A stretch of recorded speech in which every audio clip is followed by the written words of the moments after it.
Hello guys, സുഖമോ TV latest promo വിശേഷങ്ങളിലേക്ക് എല്ലാ കൂട്ടുകാർക്കും സ്വാഗതം. വളരെ നിർണായകമായിട്ടുള്ള ഒരു മുഹൂർത്തങ്ങളിലേക്കാണ് കൂട്ടുകാരെ എപ്പിസോഡ് പോകുന്നത്. കാരണം വേറൊന്നുമല്ല, നമ്മുടെ ത്യാഗരാജന്റെ ബാഗ് നമ്മുടെ ദേവിയുടെ അനിയത്തി തട്ടി മാറ്റി, എന്താ അടിച്ചു മാറ്റി കൊണ്ടുപോകുന്നുണ്ട്. എന്നിട്ട് ആ ബാഗിൽ നോക്കുമ്പോൾ കുറേ അച്ചല സാധനങ്ങളും ഉണ്ട്, ഒപ്പം നമ്മുടെ ബോംബിന്റെ റിമോട്ടും ഉണ്ടാകും. അപ്പം നമ്മുടെ ഭാർഗവി ആട്ടോ ദേവിയുടെ അനിയത്തിയുടെ കൂടെ ഇതിനൊക്കെ ഇങ്ങനെ എന്താ പറയാ ചുക്കാൻ പിടിച്ച് കൂടെ നിൽക്കുന്നത്. അപ്പൊ നമ്മുടെ ഭാർഗവി പറയുന്നുണ്ട്, എന്താടി ആ റിമോട്ട്, എന്തോ നീ പോയി നോക്ക് എന്ന് പറയുന്നുണ്ട്. അങ്ങനെ തന്നെ നമ്മുടെ ദേവിയുടെ അനിയത്തി ആ റിമോട്ട് ഇങ്ങനെ പിടിച്ച് നിൽക്കുകയും അതിലിങ്ങനെ ആ റെഡ് സ്വിച്ച് ഇങ്ങനെ അമർത്താൻ പോകുകയും ചെയ്യുന്ന ഒരു രംഗങ്ങൾ തന്നെയാട്ടോ കൂട്ടുകാർ നമുക്ക് പ്രൊമോയിൽ കാണുവാൻ സാധിക്കുന്നത്. അപ്പൊ ഇനി നമ്മുടെ ദേവികയുടെ അനിയത്തിയുടെ കയ്യിൽ നിന്നുമാകുമോ ആ ഒരു ദുരന്തം സംഭവിക്കാൻ പോകുന്നത്?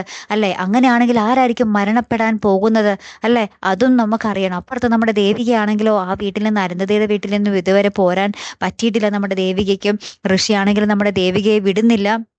അപ്പൊ ദേവിക്ക് ആകപ്പാടെ സങ്കടത്തില്, ഞാനില്ലാതെ ആ ഒരു ഫംഗ്ഷൻ എങ്ങനെ നടക്കും, വരുന്നവരൊക്കെ എന്നെ കാണാതെ അവരെങ്ങനെ പോകും എന്നൊക്കെ പറഞ്ഞ് നമ്മുടെ ദേവിക ഭയങ്കര സങ്കടത്തിൽ. ഇവിടെ സിദ്ധാർത്ഥനും നന്ദനും ആണെങ്കിൽ ദേവികയെ കാണുന്നില്ലല്ലോ, നമുക്കൊന്ന് അന്വേഷിക്കണ്ടേ എന്നും പറഞ്ഞ് അവരും ഭയങ്കര സങ്കടത്തിൽ. അങ്ങനെ മൊത്തത്തിൽ ശോകമാട്ടോ ഇന്നത്തെ പ്രൊമോ. കാത്തിരുന്ന് എന്നെ കാണും. അപ്പൊ അടുത്തൊരു വീഡിയോയുമായി വരുന്നത് വരയ്ക്കും ഗുഡ് ബൈ.